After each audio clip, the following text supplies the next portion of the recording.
Did you know that the casefold method converts the whole string into lowercase? Wait, what? If we already have the casefold method, why do we need lower method for strings then? We'll find out in today's video. Today, we will be discussing capitalize function, casefold function, comparison between casefold and lower function. Hey champions, if you are interested in these topics, then keep on watching. You can subscribe to our channel for more such videos. Before starting with today's functions, let's briefly understand what a string and a function is. First, let's see what a string is. In general, strings are sequences of characters and these characters are symbols in a language. For example, English has 26 symbols and Hindi has 52 symbols. In Python, strings are arrays of bytes representing Unicode characters and are enclosed in quotation marks. We mean an array of defined length that is a collection of byte-sized elements. By Unicode characters, we mean encoded sequence of zeros and ones. In simple words, anything enclosed in single or double quotes is a string in Python.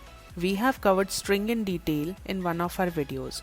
If you are interested in the topic, then the link is in the description box. Now, we'll briefly describe what a function is. A function is a block of related statements designed to perform some task. It only executes when it is called. The primary purpose of a function is to reuse code instead of typing it repeatedly. Functions can be built-in or user-defined and take inputs known as parameters. The ones we will be discussing today are built-in string functions. We will cover functions in more detail in one of our upcoming videos, so stay tuned for that. Now let's start with some cool string functions. The first function on our list is capitalize. As the name suggests, this function will capitalize the characters in the string. It will not capitalize the whole string but only the first character of the string. That is, it will only convert the first character of the string to an uppercase while making all the other characters in the string lowercase. Example, we have a string learning champion and when we call the capitalize function on it, it will return learning champion. Notice that only L, which is the first character of the string, has been capitalized and the rest of the string has been converted into lowercase. Syntax of the string is string name dot capitalize.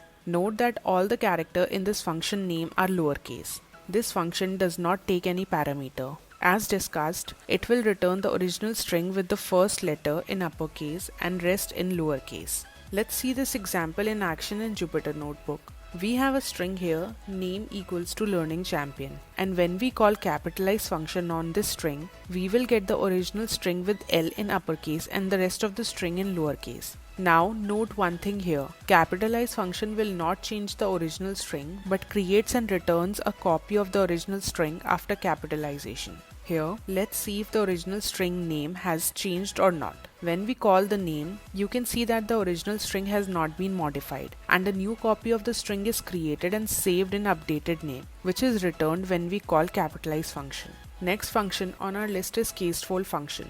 This function will convert the whole string into lowercase. It is very similar to the lower function, which we will discuss in one of our future videos, but casefold function is more aggressive than the lower function. We will discuss this behavior in just a moment. First, let's discuss one of the example of this function. Suppose we have a string name, learning champion, and let's call the casefold function on it. Python will return the string learning champion after converting all the characters into lowercase. Syntax of the string is string.casefold. Note that all the characters in this function name are lowercase. This function does not take any parameter. As discussed, it will return the original string with all the letters converted into lowercase.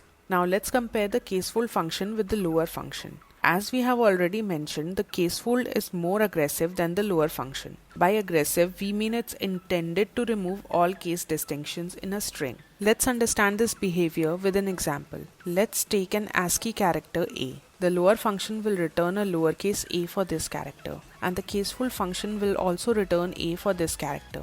Hence, there's no difference when we call this function on an ASCII character. Now let's take the Unicode character this time, SZ. By the way, this German character is equivalent to SS. Now let's see what both the functions will return for this character. The lower function will return the same character as the letter is already in lowercase, but the casefold function will return SS for this character instead. Hence, there is a difference when both the functions are called on a Unicode character. This is the main difference between casefold and lower functions. This is why it is wise to use the casefold function to carry case-insensitive string comparisons to achieve a more accurate result. Let's see this in action in Jupyter Notebook. We have a string named Learning Champion, and as you can notice, all the letters in this string are in uppercase. When we call the casefold function on this string, we will get the original string with all the letters of the string in lowercase. Let's see what Python will return when we call both the casefold and lower functions on a Unicode string.